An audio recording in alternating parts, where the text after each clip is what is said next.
Well, what do you know? Episode 2 kind of redeemed this series for me. I must admit, I very nearly just switched this episode off halfway through it and removed it from my Crunchyroll queue as I just could not stand to watch some of the situations that were unfolding before my eyes, and the situations weren't even that funny or entertaining. However, there is a certain rule change revealed in this episode that altered my view on this anime, and now I want to go see the next episode. So in episode 2 of Handshakers, Tazuna uses his sword made of gears to defeat that bad guy, Chain Guy, and then the Chain Guy actually lives because he suffered death in the fantasy world and not in the real world. He only got wounds in the real world, therefore there were no real critical stakes in the previous episode's fights for him. Always a good idea to show that a battle has no critical stakes. Then Tazuna and Kayori talk with the professor guy about the rules of being a handshaker, and I did get slightly concerned about this exposition scene because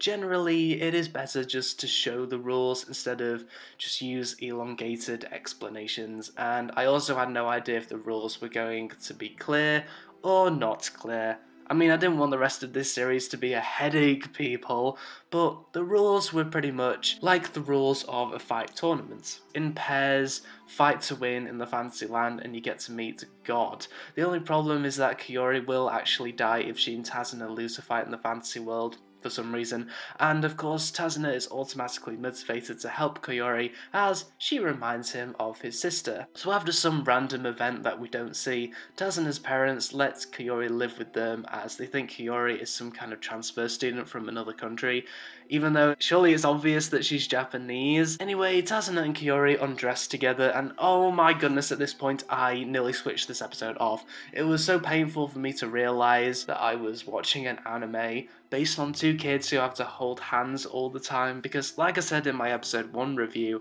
it's just not a sustainable enough setup, as it's really distracting as I'm constantly checking if they are holding hands or not. I could deal with the setup of this anime being that Tazuna and Kayori have to just be close to each other all the time, but them actually holding hands all the time is just a cringe-inducing idea. But luckily in this episode, it is revealed that the scientist was totally lying about Tazuna not being allowed to let go of Kiyori's hand, as Tazuna does indeed let go of Kayori during the undressing scene, and then lets go of her hand in the bathing scene, and she's right as rain, thank fuck, because that does kind of relieve the whole cringiness of this anime setup. So Kayori begins her academic life at Tazuna's school, and these two new characters get introduced at the end. So yeah, this episode once again showed off a very unique visual style, of which I really like still, and it also rescued this anime from being dropped by me, as it showed that the two main characters actually do not have to hold hands all the time, thus I'm less distracted from the visual style, which is the most important thing about this anime for me. This episode does make me wonder if this anime would have been better as just your generic tournament anime, as then we could just be shown the rules rather than told them, and yeah, the scientist guy's a little too annoying for him to be your exposition character. But overall, even though this episode was weaker than the previous episode, mostly because of its lack of action, I really appreciate that it showed enough flexibility in its own universe's rules to keep me interested.